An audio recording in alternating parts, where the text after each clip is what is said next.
officers with Chief Art Acevedo. You can see there at the podium getting ready to speak. Let's listen.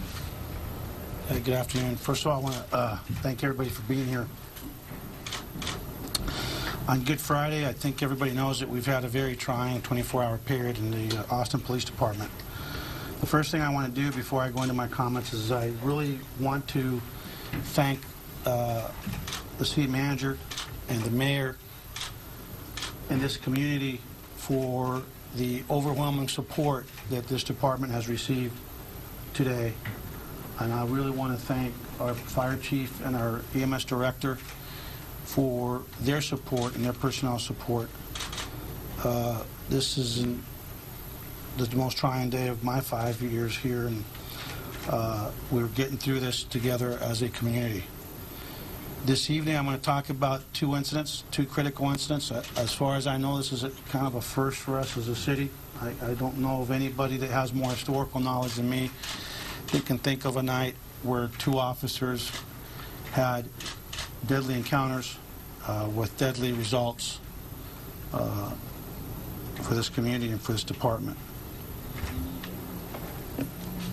I want to start with the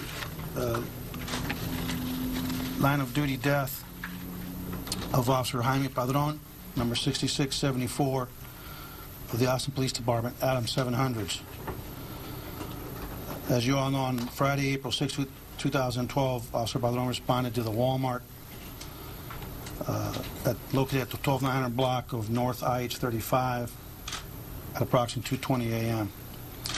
Officer Padron responded in response to a call from the folks at Walmart reporting a male suspect who was potentially intoxicated and acting suspiciously. Officer Padron exits his police car, and we have audio and video of him exiting, audio of him inside of the store, and we have lots of video of the incident, including the suspect's actions that led to the death of Officer Padron.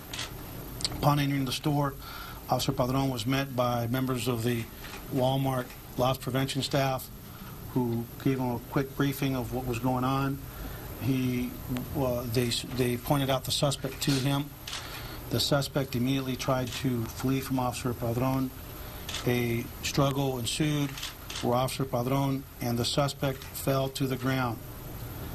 Once on the ground, and shortly after hit the ground, the suspect took a semi-automatic pistol out of his pocket, fired at point blank, striking Officer Padron in the chest and on his bulletproof vest, and another round struck Officer Padron in the neck area, immediately inflicting what I believe were pretty quick wounds, deadly, fatal wounds.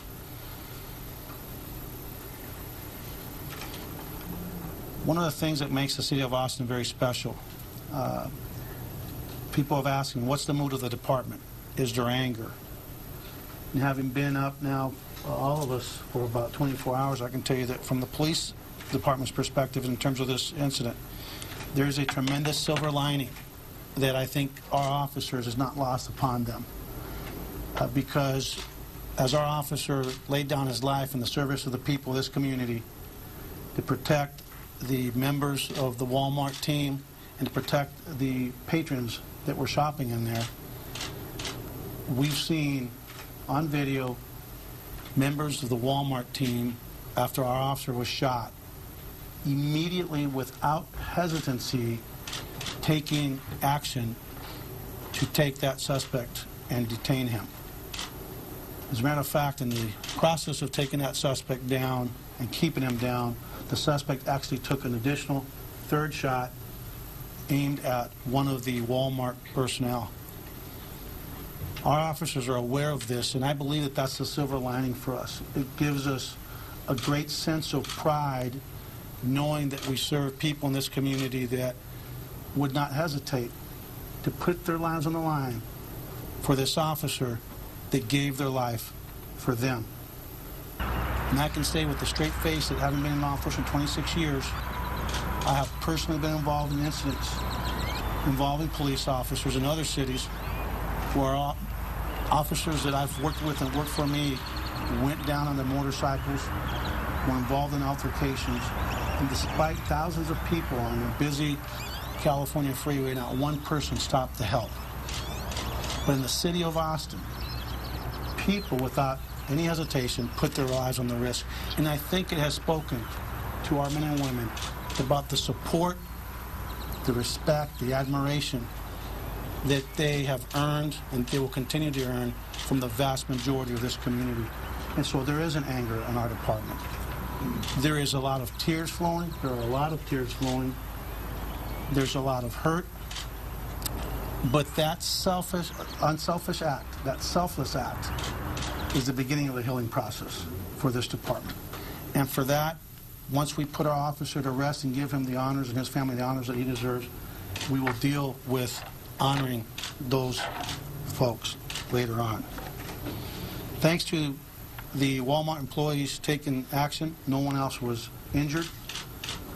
APD secondary units, backup units arrived very quickly, took the suspect into custody, and despite the valiant efforts of the Walmart personnel, the APD officers, and the EMS personnel to save Officer Jaime Padron, he was pronounced at the scene. I visited with his recent ex-wife, who they remain great friends. I visited with his mother and father, the mayor, the manager.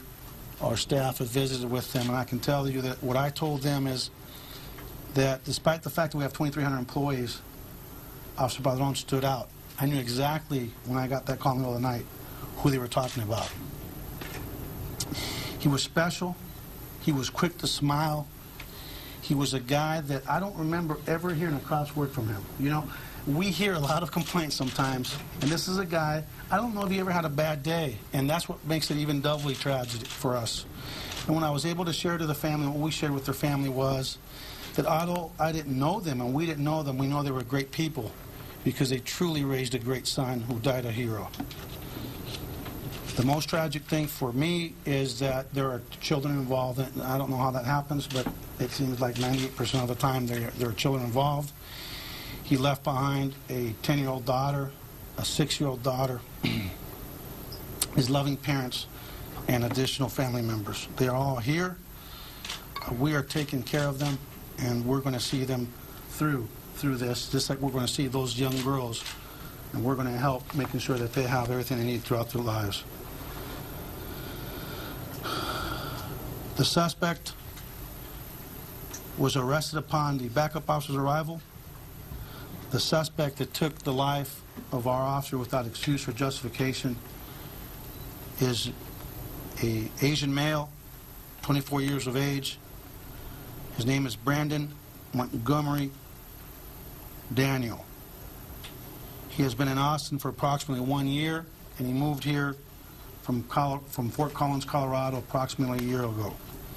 We do not understand, we do not know what the motive is at this time, but there's one thing that I wanted to definitively dispel. We all know that I'm going to talk about another incident here in a little bit, and there are people who like to say that to try to tie the two together. There isn't an iota of evidence or any indication that these two incidents are related. This appears to be a random, violent act of violence on our officer that had nothing to do with the earlier involved officer-involved shooting. So I want to make that clear. At this time, funeral arrangements are pending, and we will announce those in the next couple of days. Obviously, it's a challenging weekend for us with the Easter holiday. For those interested, and I want to just point out Mr. Ralph Wayne from the Greater Austin Crime Commission is here, as well as Kerry Roberts. As always, they and the 100 Club, it's kind of ironic, the 100 Club was doing their yearly Good Friday McDonald's fundraiser, that on that day we have an officer shot and killed in the city of Austin. But I want to thank you all for always stepping up for us. And they have established an account, a trust account for donations at any Chase Bank in the greater Austin area. That can be any citizen, any person that wants to provide any donation whatsoever, none's too small, to help these daughters, the daughters of Officer Padron, can go to any Chase Bank. And they can just indicate that on their check, money order, whatever it is, that it is for that fund.